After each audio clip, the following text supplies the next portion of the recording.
The film opens in Woodsboro. Tara Carpenter, Jenna Ortega, is home alone when her phone rings, with a voice, Roger L. Jackson, claiming to be someone named Charlie calling for Tara's mother. He keeps her on the line for a moment while she is texting her friend Amber Freeman, Mikey Madison. The voice starts asking Tara horror movie questions. She says she prefers newer elevated horror films like The Babadook, Hereditary, and The Witch, but the voice asks her about the Stab movies, particularly the original film. The voice becomes threatening and reveals that they cloned Amber's phone and are sitting outside her bedroom right now, and they tell Tara that they will kill Amber if she doesn't answer the questions correctly. Tara gets the last question wrong, and the killer known as Ghostface begins trying to break into her house. She opens the door and he slashes her stomach. Tara tries calling the police while Ghostface keeps trying to get in and taunt her over the phone. The killer makes his way inside and stabs Tara through the hand and twice in the side while also breaking her foot. The police arrive soon, so Ghostface flees and leaves Tara alive but seriously injured. In Modesto, Tara's older sister Sam, Melissa Barrera, is working with her boyfriend Richie Kirsch, Jack Quaid, when she receives a phone call from Tara's friend Wes Hicks, Dylan Minette, to inform her that Tara has been attacked. Sam and Richie drive back to Woodsboro while discussing the Stab movies and what connection they have to the attack.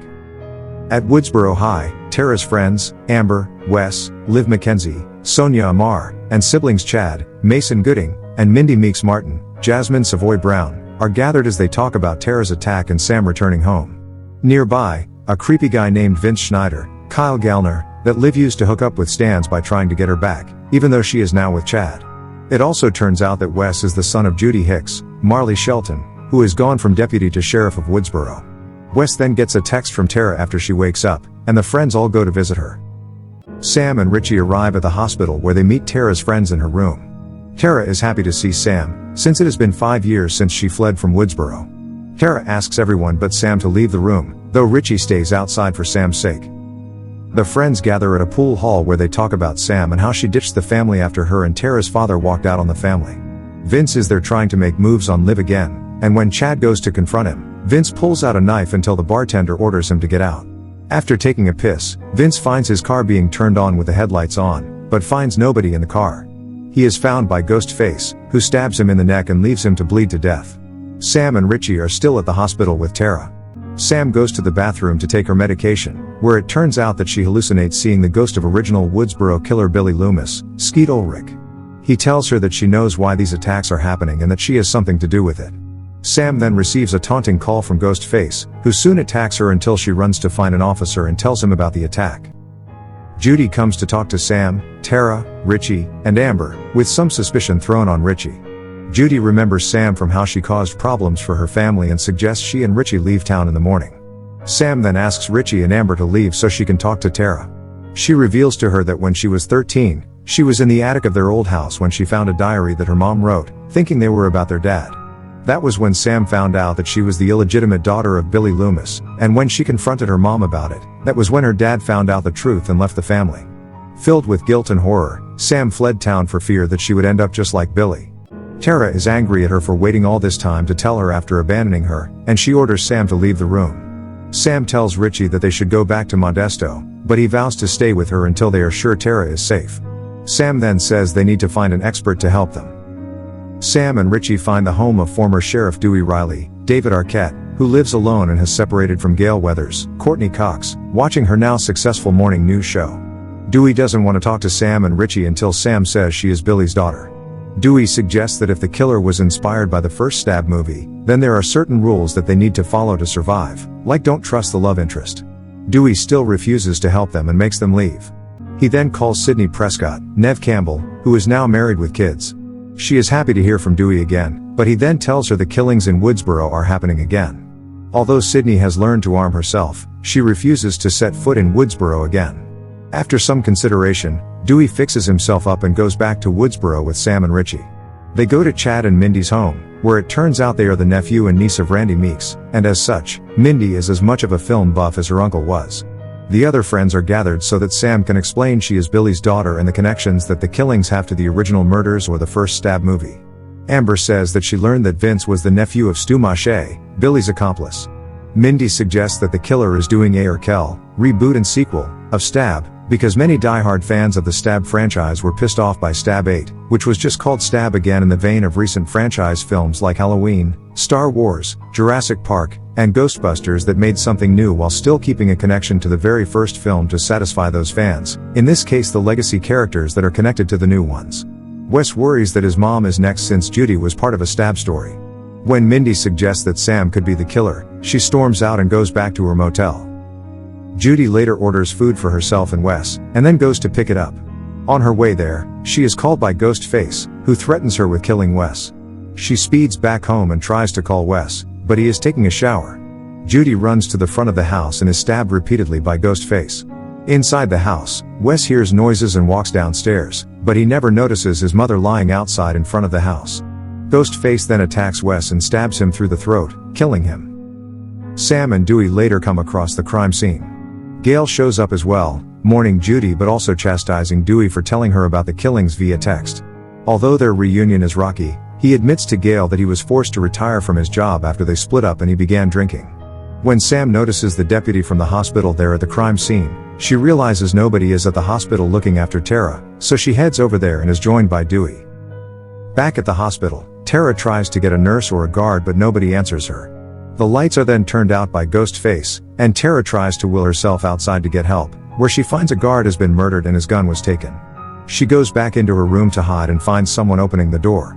She hits them with a crutch but it's just Richie having come to check on Tara per Sam's request. Meanwhile, Sam tries to get in touch with Tara, but Ghostface calls her and taunts her.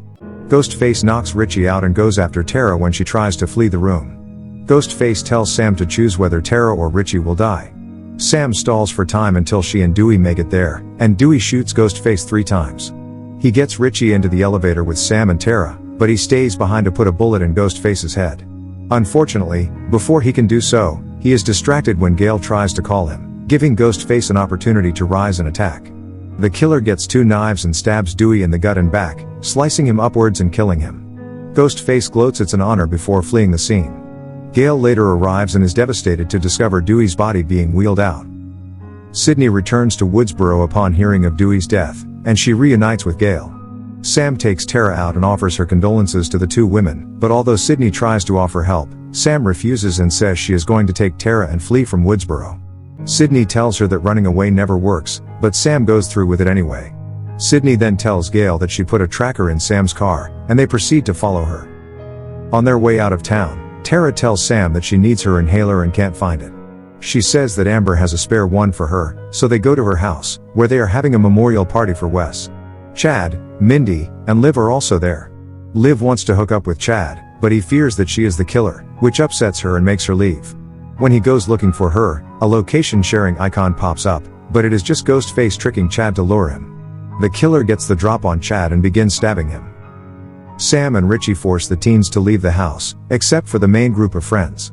Liv comes back and learns from Mindy that Chad went looking for her. Fed up with being accused of being the killer, Liv suggests that Mindy is next since the expert character usually gets killed. Mindy continues watching the first stab, specifically the scene where the Randy character is unaware that the killer is behind him while telling the character in the movie he is watching to turn around, and sure enough, Ghostface is right behind Mindy. He stabs her in the neck but is stopped as Sam comes in. After Ghostface flees, Amber comes in with Tara and thinks Sam attacked Mindy. Richie comes in, as well as Liv after she found Chad outside and comes in with his blood on her hands, leading to more accusations. When she says one last time that she is not the killer, Amber reveals that she is, and pulls out a gun to blow Liv's brains out. Everybody runs. Sydney and Gail reach the house, which they recognize as being Stu's house where they faced off against him and Billy the first time around. They hear screams from inside the house and get their guns ready. Amber comes out and pretends to be attacked, but they know it's a trap. Amber shoots Gail in the side and runs back in the house, but although Sydney tells Gail to go to the hospital, she plans to see this end for Dewey's sake. Sydney enters and shoots every door, thinking Ghostface is hiding behind them. She ends up shooting Richie in the leg, though he was just hiding for safety. Sam finds Tara tied up in the closet, but then thinks for a moment because Richie told her there's always 2 killers, and he implied Tara is the other one for trying to lure them back to Woodsboro. Amber then attacks Sydney, and a struggle for the gun ensues. Sam grabs it, but then Richie stabs her in the side, revealing himself as the second killer. He even shows that he took Tara's inhaler to bring them to the house. Richie and Amber take Sydney, Gail, and Sam into the kitchen as they prepare to kill them, But not before explaining their motive. They were so dissatisfied with the last Stab movie having taken creative liberties that had little to do with the original, like Ghostface having a flamethrower, that they have decided to make their own Raquel by bringing back a legacy character, Sam being the daughter of the original killer, along with the original protagonists, Sydney, Dewey, and Gail, to make an ideal Stab sequel, while also defending themselves against the toxic fan label that people like them have gotten over the years, seeing themselves as just passionate about the franchises they love. They also plan to frame Sam as the villain of their story. When Amber goes to check on Tara, she finds that she is not in the closet anymore. Amber gets whacked with a crutch by Tara while Sam fights Richie. Amber makes it back into the kitchen where Sydney and Gail fight her.